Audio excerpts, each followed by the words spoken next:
Hi. Hi. We're getting ready to read a bedtime story. We're getting ready to read a bedtime story. We're going to read McElligot's Pool by Dr. Seuss. We're going to read McElligot's Pool by Dr. Seuss. Yep, it is the 4th of March, 2014. And here we go. You ready, Annabelle? Mm-hmm. Okay.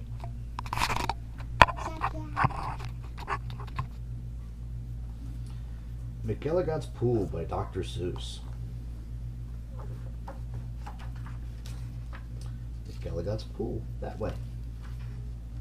This book is dedicated to T.R. Geisel of Springfield, Massachusetts, the world's greatest authority on blackfish, fiddler crabs, and deagle trout.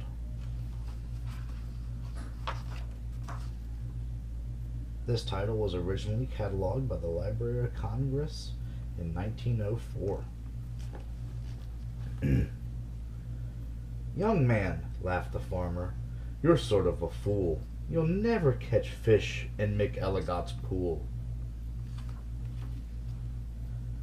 The pool is too small, and you might as well know it. When people have junk, here's the place that they throw it. You might catch a boot, you might catch a can, you might catch a bottle, but listen, young man. If you sat 50 years with your worms and your wishes, you'd grow a long beard long before you'd catch fishes."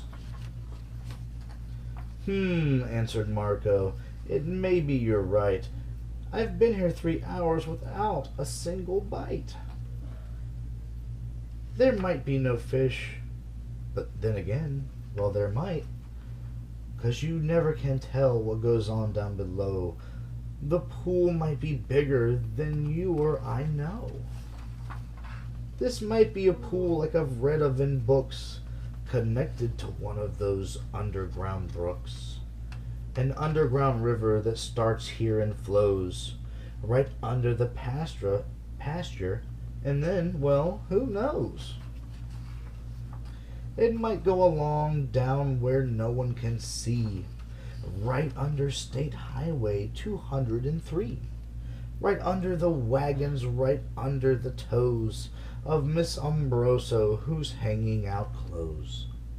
It might keep on flowing, perhaps, who can tell, right under the people of Sneeden's Hotel, right under the grass where they're playing croquet.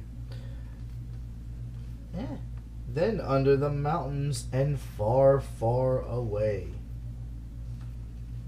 You're way off, honey. But we'll get there. It might be a river, and mightn't it be, connecting McElligot's pool with the sea? Then maybe some fish might be swimming toward me. If such a thing could be, then certainly would be. Some very smart fellow might point out the way to the place where I'm fishing, and that's why I say, if I wait long enough, if I'm patient and cool, who knows what I'll catch at McElligot's pool? I might catch a thin fish, I might catch a stout fish, I might catch a short or even long drawn out fish. Any kind, any shape, any color or size. I might catch some fish that would open your eyes. I won't be surprised if a dogfish appears, complete with a collar and long floppy ears. He kind of looks like Xander, doesn't he? Mm-hmm. But he's a dogfish. Yeah, not just a regular dog. Woofing along, and perhaps he might chase a whole lot of catfish straight to that place. Look at those catfish. Looks like Sparkle. Mm-hmm. Ooh, not a catfish, but she's a regular cat. That's right. I might catch a fish with a pinwheel-like tail. I might catch a fish who has fins like a sail. I might catch some young fish, some high-jumping friskers. I might catch an old one with long, flowing whiskers. I might catch a fish with a long curly nose. I might catch a fish like a rooster that crows.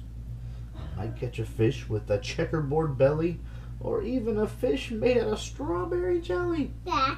Would you eat a strawberry jellyfish? No. No. That's funny. That is pretty funny. I might catch a seahorse. Now mightn't I now? I might catch a fish who's partly a cow. That's not a regular cow. That's a Lucy. Cowfish. Catfish. Some fish from the tropics, all sunburned and hot, might decide to swim up. Well, they might. Might they not?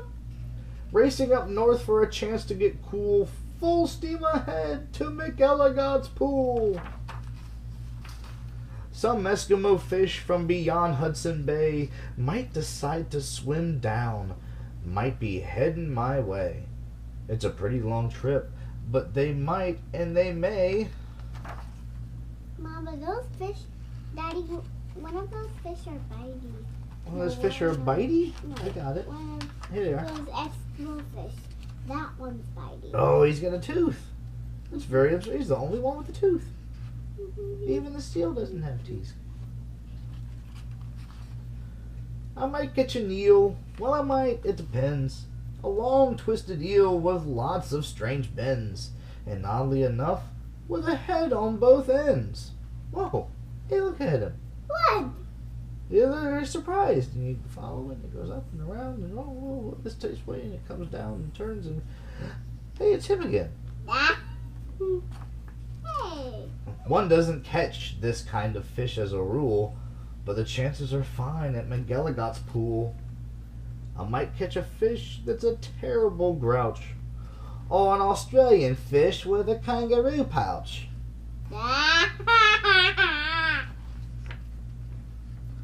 Who wants to catch small ones with like mackerel or trout?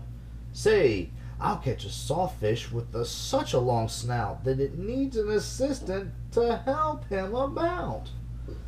If I wait long enough and I'm patient and cool, who knows what I'll catch at McElligot's pool?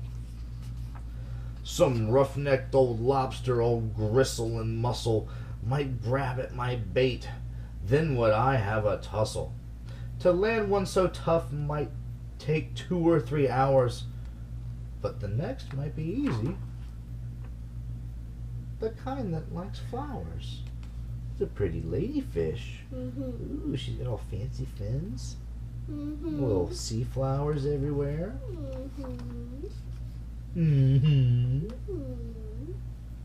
What's this guy? Let's see. I might catch some sort of fast-moving bloke who zips through the waves with an overarm stroke. I might, and I may, and that's really no joke. How about a person fish? I don't know. A fish even faster. A fish, if you please. One who slides down the slopes of strange islands on skis. He might ski on over and pay me a visit. That's not impossible. Really now, is it? Yes. Some circus fish from an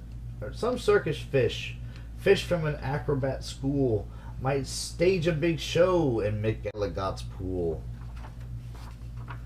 Or I might catch a fish from a stranger place yet, from the world's highest river in far off Tibet, where the falls are so steep that it's dangerous to ride 'em, so the fish pull out chutes and they'll float down beside 'em.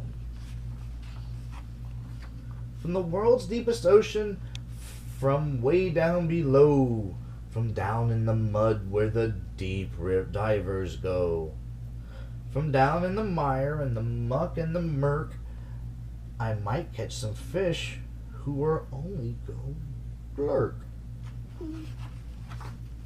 Whales. I'll catch whales. Yes, a whole herd of whales, all spouting their spouts and all thrashing their tails. I'll catch 50 whales. Then I'll stop for the day, 'cause there's nothing that's bigger than whales, so they say. Still, of course, it might be that there is something bigger, some sort of kind of a thingamajigger.